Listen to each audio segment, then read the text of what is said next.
ಬರ್ರಿ ಇವತ್ತ ಚಿಕನ್ ದೊಣ್ಣೆ ಬಿರಿಯಾನಿ ಮಾಡೋಣ. ಅದು ಮಸಾಲ ಇಲ್ದಂಗ. ಯಾರಿಗೆ ಗ್ಯಾಸ್ಟ್ರಿಕ್ ಇರ್ತತಲ್ಲ ಅವ್ರ ಹಂದಿಗಟ್ಲಿ ತಿನ್ಬೋದ. ಬರ್ರಿ ಬರ್ರಿ ಬರ್ರಿ. ಇಲ್ಲೇ ರೀ ಟೊಮ್ಯಾಟೊ, ನಿಂಬೆಹಣ್ಣು, ಚಿಕನ್ನು, ಪುದೀನ, ಕೊತ್ತಂಬರಿ, ಅಲ್ಲ ತೊಗೊಂಡೇನ್ರಿ.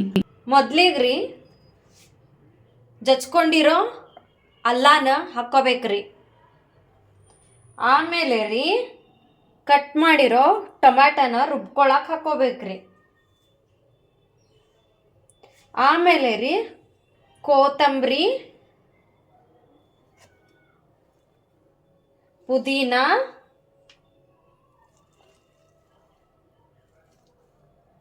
ಹಾಕ್ಕೋಬೇಕ್ರಿ. ಕರಿ ಮೆಣಸಿನ್ಕಾಳು ಹಾಕ್ಕೋಬೇಕ್ರಿ. ಆಗ್ರಿ ಎಲ್ಲ ಮಿಶ್ರಣ ರುಬ್ಬಿದ ಮೇಲೆ ಈ ಥರ ಬರ್ತೈತ್ರಿ. ಅದಾದ್ಮೇಲೆ ಒಂದೆರಡು ಏಲಕ್ಕಿನ ಕೈಯಾಗ ಹಿಡ್ಕೊಂಡು ಜಜ್ಕೊಂಡು ಒಲೆಯೊಳಗೆ ಇದನ್ನು ತುಪ್ಪ ಹಾಕ್ಬೇಕ್ರಿ. ತುಪ್ಪ ಹಾಕ್ಕೊಂಡ್ಮೇಲೆ ಆ ಏಲಕ್ಕಿ ಬಡ್ದು ಅದ್ರಾಗ ಹಾಕ್ಬೇಕ್ರಿ. ಚಿಕನ್ನು ಹಾಕ್ಬೇಕ್ರಿ. ಚಿಕನ್ ನುಣ್ಣಗೆ ಅದ್ರಾಗ ಕರಿಬೇಕು ನೋಡ್ರಿ. ಅದಾದ್ಮೇಲೆ ಅರಿಶಿನ ಪುಡಿ, ಉಪ್ಪು ನೋಡ್ಬೋದ್ರಿ ಹಾಕತ್ತೀನಿ. ಅದಾದಮೇಲೆ ನಾನೇ ಮಾಡಿರೋ ಗರಂ ಮಸಾಲ, ಆಮೇಲೆ ಎಲ್ಲನೂ ಮಿಶ್ರಣ ಹಾಕಿ ನಿಂಬೆಹಣ್ಣು ಹಿಂಡಿ ಆಮೇಲೆ ಇವಾಗ ಅಕ್ಕಿ ತೊಳ್ಕೊಂಡು ಅಕ್ಕಿ ಹಾಕ್ಕೋಬೇಕ್ರಿ. ನೋಡ್ರಿ ಇಲ್ಲಿ ಅಕ್ಕಿ ಹಾಕತ್ತೀನಿ.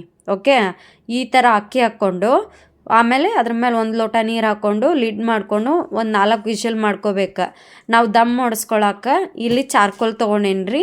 ಚಾರ್ಕೋಲ್ನ ಒಂದು ವಾಟೆ ಒಳಗೆ ಹಾಕ್ಕೊಂಡು ಅದಕ್ಕೆ ಗೀ ಹಾಕ್ಕೊಂಡು ದಮ್ ಇಡಿಸ್ಬೇಕ್ರಿ. ಅದಾದ್ಮೇಲೆ ನೀವೇ ನೋಡ್ಬೋದ್ರಿ ಇಲ್ಲಿ ಯಾವ ಥರ ಅಂತ. ಸೂಪರ್.